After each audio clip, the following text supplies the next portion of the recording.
Somewhere behind the ancient earth bank, buried under decades of root and vine and compacted Norman soil, a man is lying completely still. He has been lying still for 4 hours. His breathing is slow and controlled. His heartbeat is measured, deliberate. He has not moved his rifle. He has not shifted his position. He has not eaten, drunk, or made a sound since before first light, when he crawled into this position in the darkness and pulled a carefully constructed camouflage screen over himself until he became, to all outward appearances, another piece of the Norman countryside. His name is Obergefreiter Klaus Berger. He is 23 years old. He is from a small farming village outside Stuttgart. Before the war, he hunted deer and wild boar in the forests of Baden-Württemberg with his father and his grandfather, learning to read wind and distance and the stillness required of a man who takes his shot from 300 meters and cannot afford to miss. He did not know, in those forests, that he was training for this. He did not know that those hours of patient waiting, of reading terrain and calculating distance and controlling his own body, would make him one of the most dangerous men in Normandy in the summer of 1944,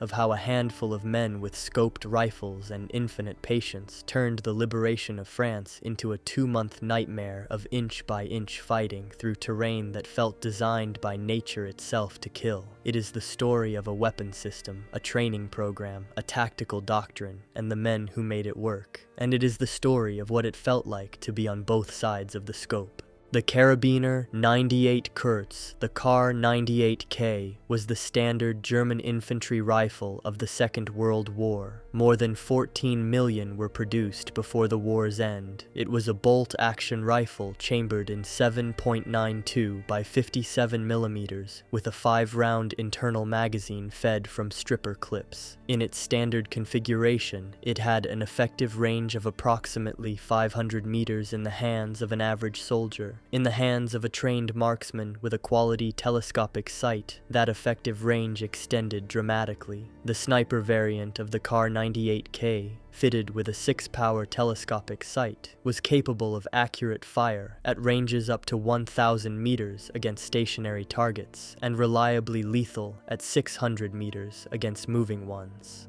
Matthias Hetzenauer, the most successful German sniper of the Second World War, confirmed this capability repeatedly.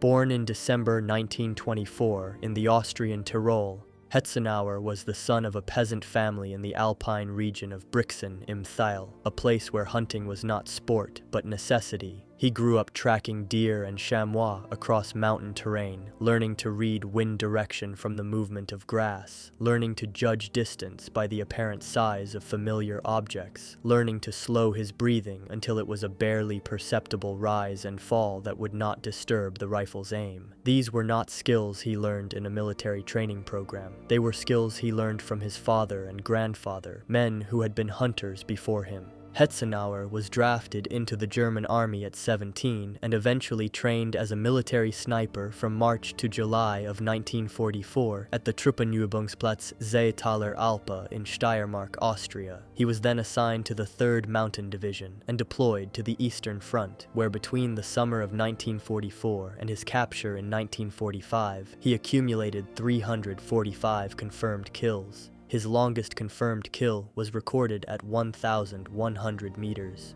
German military protocol required confirmed kills to be witnessed by an officer, meaning Hetzenauer's actual total was almost certainly significantly higher. His biographer estimated the real figure could be twice the confirmed number. Hetzenauer's preferred rifle was the Kar 98K fitted with a 6-power scope. He also used the Gewehr 43 semi-automatic rifle fitted with the ZF4 4-power telescopic sight when engaging targets at shorter ranges or when a faster follow-up shot was required. He noted, according to available sources, that he could guarantee a headshot at 400 meters and a chest shot at 600 meters. He also noted that despite this capability, he preferred to engage targets much closer whenever terrain and tactical situation allowed. Closer shots meant more certain kills, less time for targets to react to the sound of the shot, and less exposure time before repositioning. Hetzenauer fought on the Eastern Front, not in Normandy, but the sniper doctrine and training that produced him was the same doctrine and training that produced the men who turned the Normandy bocage into a killing ground in the summer of 1944. Understanding what made Hetzenauer so effective helps explain what Allied soldiers faced in the hedgerows of France. The German army had developed formal sniper training programs that were far more rigorous than anything most Allied nations possessed at the equivalent level.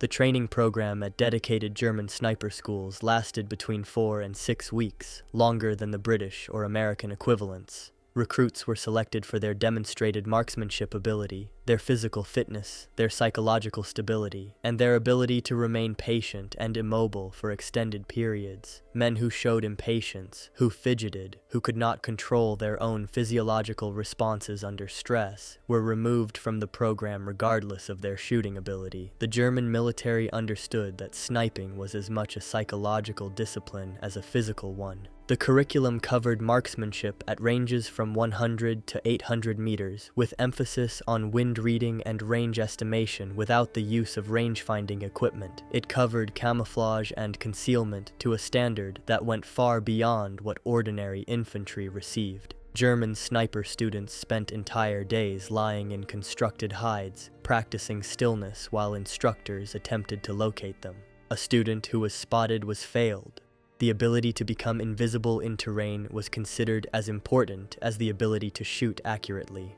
The training also covered target selection and priority. German snipers were taught to prioritize specific categories of target. Officers first, identified by their separate uniform distinctions or by their behavior. The men who stood upright while others crouched, who used binoculars, who were consulted by other soldiers. Non-commissioned officers second, the backbone of Allied unit cohesion in small unit actions. Radio operators third, their destruction degrading the enemy's ability to call for artillery or communicate with adjacent units. Medical personnel were technically protected by the Geneva Conventions, but Allied after-action reports from Normandy documented repeated instances where German snipers targeted stretcher bearers and medics. The psychological effect of this targeting was significant. If men believed that being wounded meant being shot again while lying helpless, they became more cautious, less willing to advance, less willing to expose themselves to help fallen comrades. The bocage of Normandy was, from a sniping perspective, close to perfect terrain.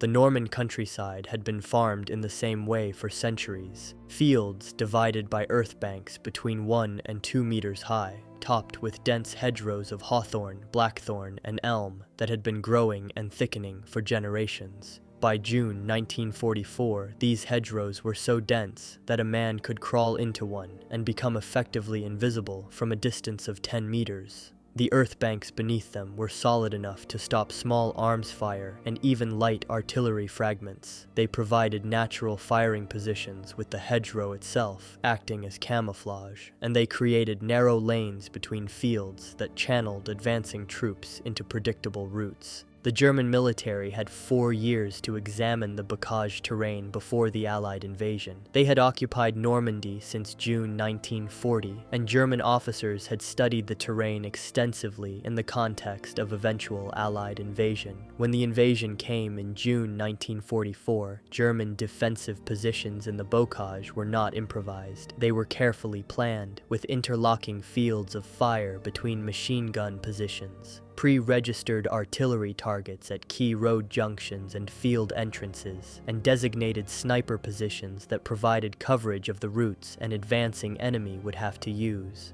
Allied soldiers landing in Normandy had been briefed on the bocage, but briefing could not prepare them for the psychological reality of fighting in it. Every hedgerow could hide a machine gun, every sunken lane could conceal an ambush. Every ruined building in every Norman village could shelter a sniper who had been lying in position since before dawn. Movement that would have been routine in open country became a calculation of risk in the bocage. Crossing from one hedgerow to the next required exposing oneself for seconds that felt like minutes. Officers who stood upright to observe their units became targets. Radio operators who raised their antennas became targets. Medics who ran to fallen soldiers became targets. The American 1st Infantry Division, the Big Red One, pushing inland from Omaha Beach, encountered German snipers almost immediately. After organizing a coherent defensive perimeter and beginning to push inland, the division's infantry companies found themselves losing men to fire they could not locate or return. A soldier would be moving along a hedgerow lane, apparently in covered position, and then simply fall. The crack of the shot might be heard or might not. The direction was impossible to determine from the sound alone. Other soldiers would freeze, pressing themselves against the earth bank, trying to identify where the fire had come from.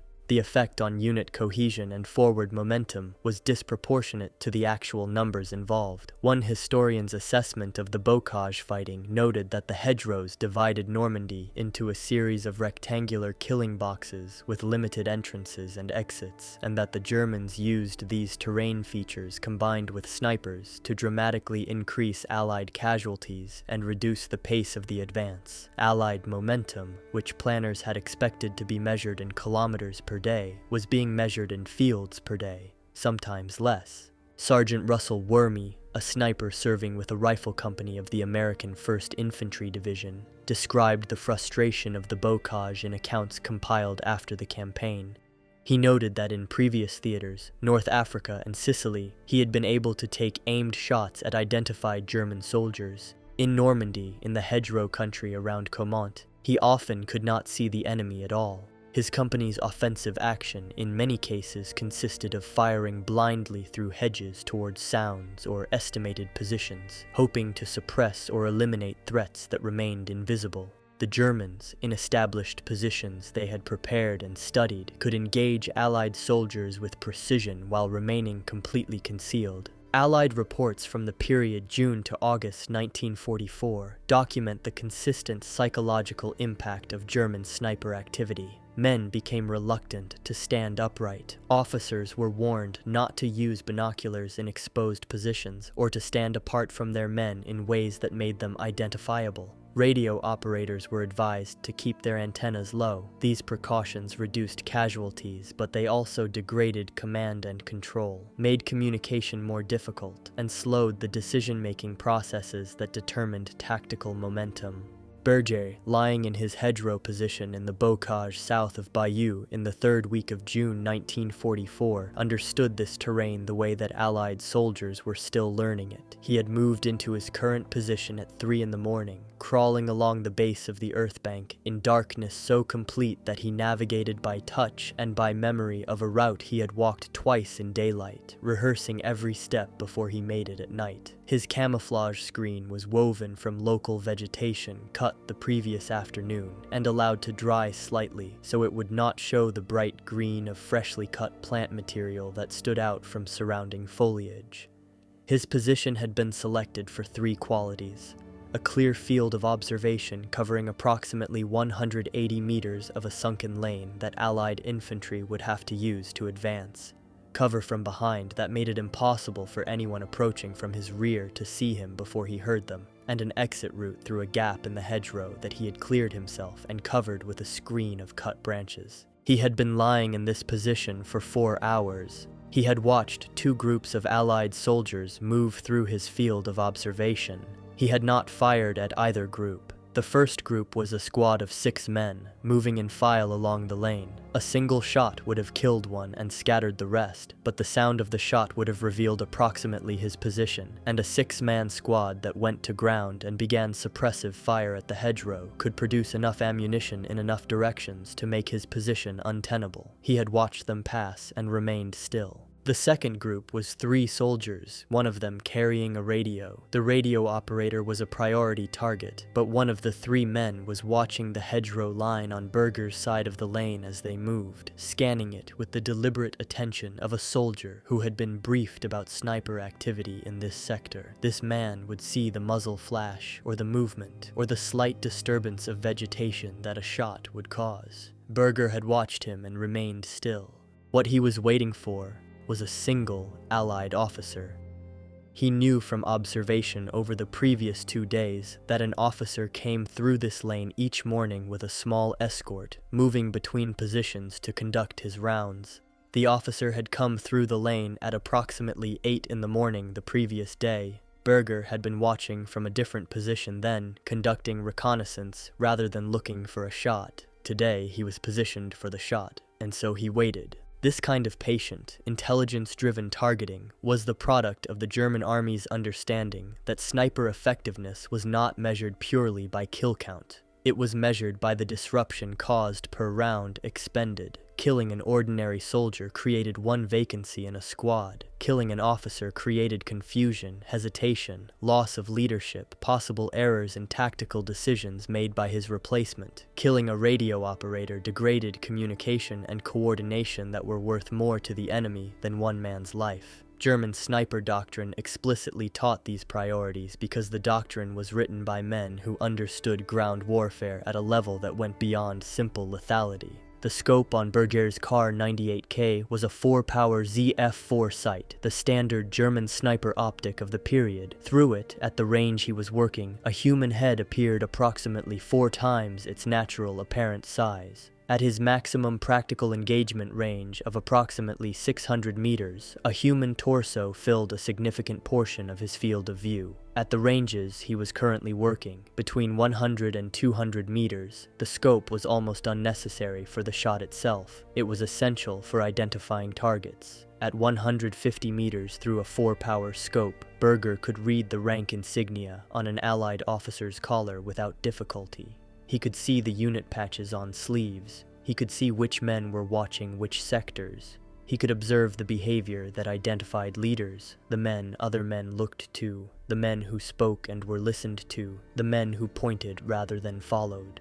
At 23 minutes past 8 in the morning, the officer appeared. He was moving faster than the previous day, his escort of 2 soldiers close behind him. He was not using binoculars. He was not standing apart from his men. He had clearly received some of the same briefings about sniper activity that were circulating through Allied units in this sector, but he was moving along the same lane at approximately the same time because officers in combat are constrained by duty and routine in ways that make them predictable even when they know the danger. Berger controlled his breathing. 3 slow breaths, then a pause between exhale and inhale. The shot came from the pause, when his lungs were empty and his chest was still and there was no movement in his body that could disturb the rifle's alignment. The Kar 98K was loud, a sharp crack that rolled across the bocage and echoed off the earth banks in ways that made direction difficult to determine. The Allied officer went down. Berger did not watch the result. He was already moving, rolling to his right along the base of the earth bank toward his exit route, pulling the camouflage screen with him to deny observation of the position. Behind him, he could hear shouting, then the sound of rifles firing blindly at the hedgerow he had been lying in. The shooting was directed at approximately the right area, but was scattered across a 30-meter section of hedgerow, which meant no one had a precise fix on his position. He reached the gap in the hedgerow, went through it on his stomach, and was into the next field before the Allied soldiers had organized a coherent response. He did not know if the officer was dead or wounded. He would file his report when he returned to his unit's position. The confirmation would come from battalion intelligence through observation of Allied activity in the sector, which would change if a unit's commander was dead rather than merely wounded. Berger had learned to read these changes in behavior the way his father had taught him to read the behavior of deer. The impact of sniper activity on Allied operations in Normandy was documented in detail by Allied after-action reports compiled during and after the campaign. The reports noted that the combination of bocage terrain and German sniper activity created a persistent psychological burden on Allied infantry that went beyond the actual casualty rate snipers inflicted. In pure numbers, artillery and mortar fire killed and wounded far more Allied soldiers than snipers did, but artillery fire was impersonal, random in its selection of victims, impossible to anticipate or prevent by individual behavior. Sniper fire was personal. It targeted individuals, chose them, aimed for them specifically. It created the feeling among Allied soldiers that movement, visibility, any action that distinguished one man from the anonymous mass was potentially fatal. This feeling, documented in personal accounts from soldiers at every level from private to lieutenant general, degraded aggressive action in ways that casualty statistics alone could not capture.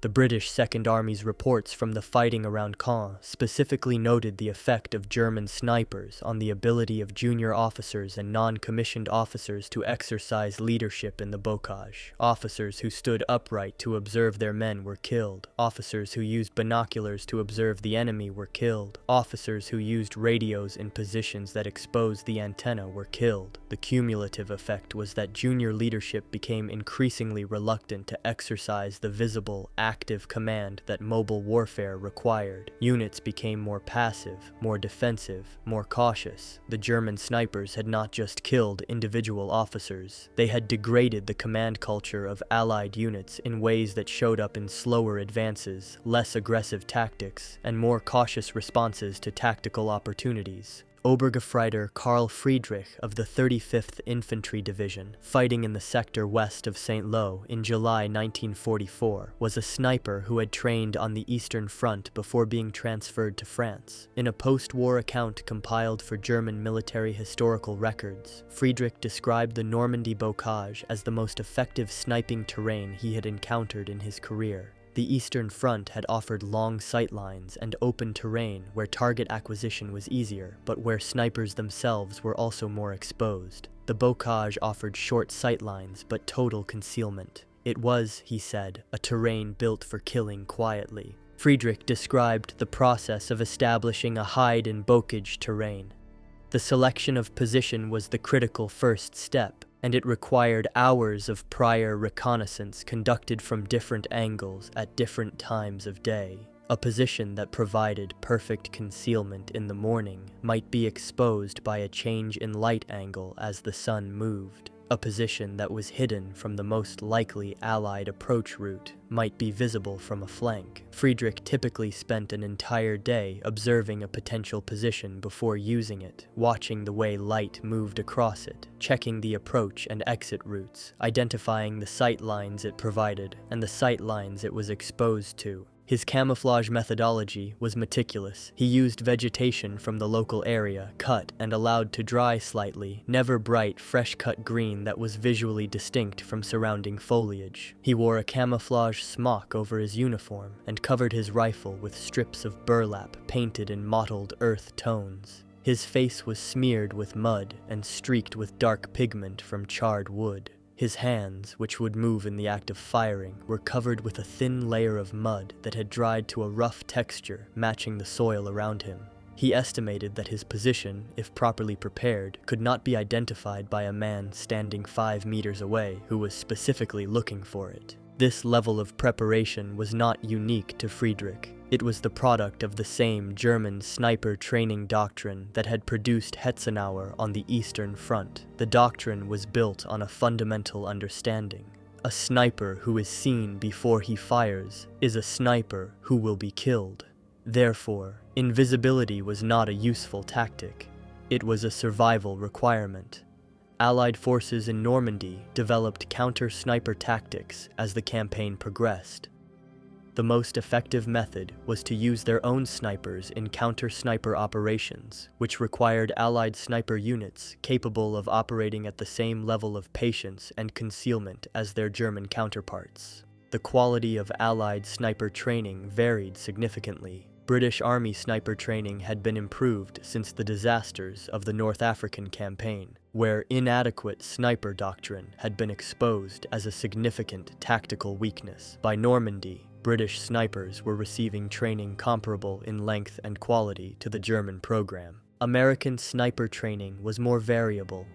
The United States Army had recognized the importance of snipers in the 1930s, but had not developed a standardized training program that was consistently implemented across all units. Some American units in Normandy had highly effective sniper sections whose personnel had received excellent training. Others had designated marksmen with minimal sniper-specific training, who were using standard rifles with mediocre optical sights. The challenge of counter-sniper operations in bocage terrain was that it required locating an enemy who was specifically trained not to be located. A German sniper who had successfully established a position in a hedgerow could be anywhere in a 200-meter section of that hedgerow, engaging the entire section with suppressive fire-wasted ammunition, and rarely killed or dislodged dislodged a sniper who had constructed a position with overhead protection.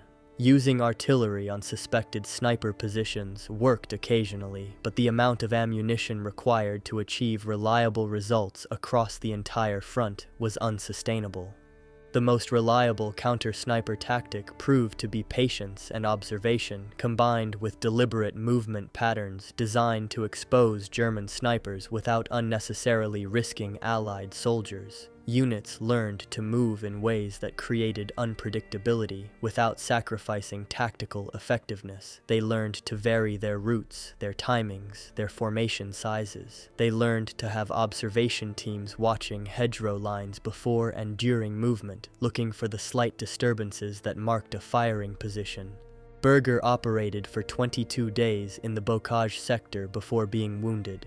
On the 22nd day, he was engaging targets along a road junction when a British counter-sniper team that had spent 3 days locating his general area finally identified his specific position from a muzzle flash. The response was immediate.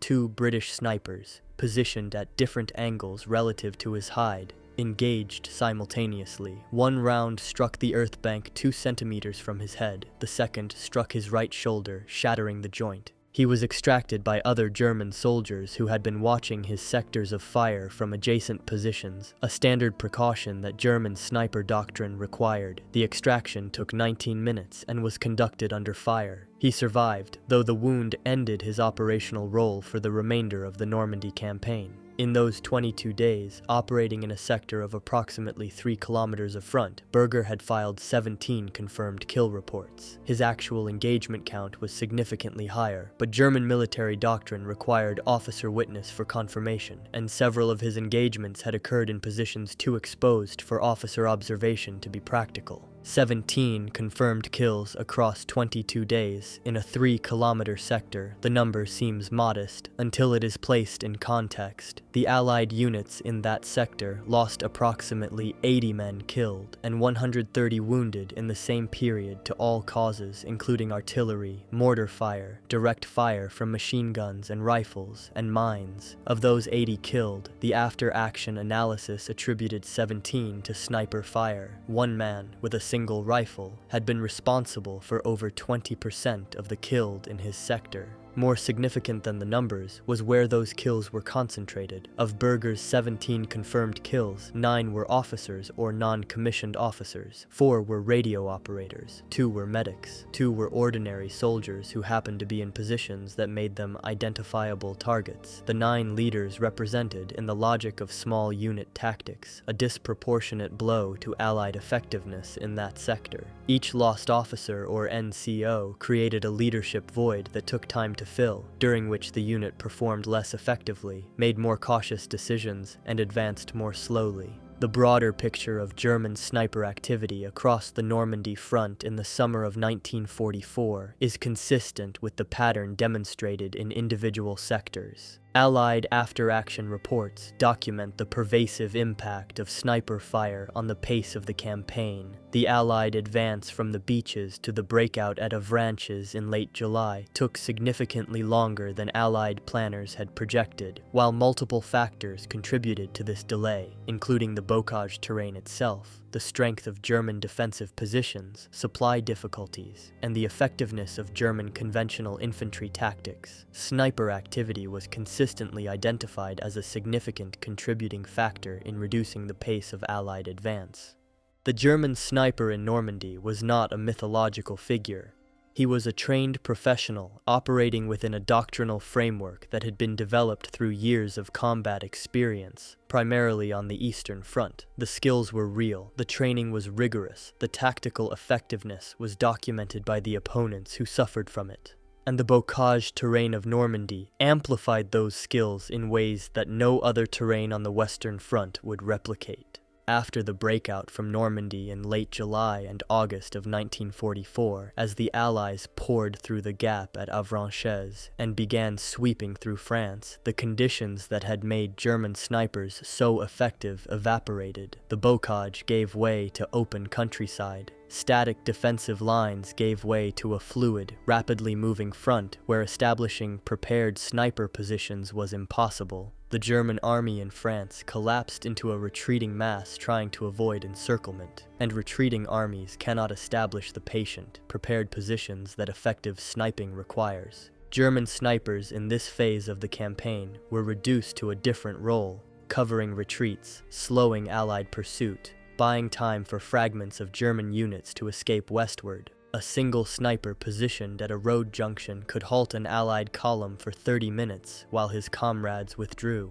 A sniper covering a bridge could make crossing it costly enough that Allied engineers would choose a different crossing point, adding hours to the pursuit. This role was less glamorous and less tactically influential than the systematic campaign in the Bocage, but it demonstrated the same fundamental reality. A single trained man with a scoped rifle, properly positioned, was a tactical problem that required disproportionate resources to solve. The German sniper of Normandy represented the end of a tactical evolution that had begun in the trenches of the First World War. German army sniping doctrine had been developed through 4 years of Western Front warfare from 1914 to 1918, refined in the interwar period, and tested and improved through 4 years of Eastern Front combat from 1941 to 1944. By the time Barbarossa veterans arrived in Normandy in the summer of 1944, the doctrine was as mature and effective as it would ever be. The Allied soldiers who fought in the Bocage carried the experience of those weeks with them for the rest of their lives. Veterans who wrote memoirs decades later consistently returned to the sniper as one of the defining experiences of Normandy combat. Not the artillery, which was statistically far more lethal, not the minefields, which were a constant and terrifying hazard. The sniper, the invisible man who might be watching from any hedgerow, who had chosen you specifically, who had waited patiently for the moment when you were most exposed, and who would not miss. This was the German sniper in Normandy. Patient, trained, disciplined, and in the terrain of the Bocage, devastatingly effective. He did not win the campaign. No sniper, no matter how skilled, could hold back the weight of Allied resources and manpower that was pouring into France in the summer of 1944. But he made the Allied victory more costly, more slow, and more painful than it would otherwise have been. And he left an impression on the soldiers who faced him that outlasted the war by decades. Berger returned to Austria in 1948, 3 years after the war's end. Having spent time in British captivity, he never spoke about his service to his children. When his son found his military records decades later, the confirmed kill count was the first his family had known of it. Berger died in 1979. His Kar 98K, the rifle he carried through the Bocage, was never found. The hedgerows of Normandy are still there. The earth banks have been modified by modern farming in many places, but in the areas south of Bayeux and west of Caen, sections of Bocage survive that look essentially as they did in June of 1944. Farmers still work around the ancient hedge banks. In summer, the hedgerows are thick with growth, dark and impenetrable to the eye. If you stand in one of these lanes and look at the hedgerow on either side of you, you will understand immediately what Allied soldiers faced in the summer of 1944. You cannot see into the hedgerow. You cannot see what might be watching from within it. You are in the open. You are visible, and the hedge is not. The German sniper in Normandy understood this. He made it work, and the men who faced him never forgot it.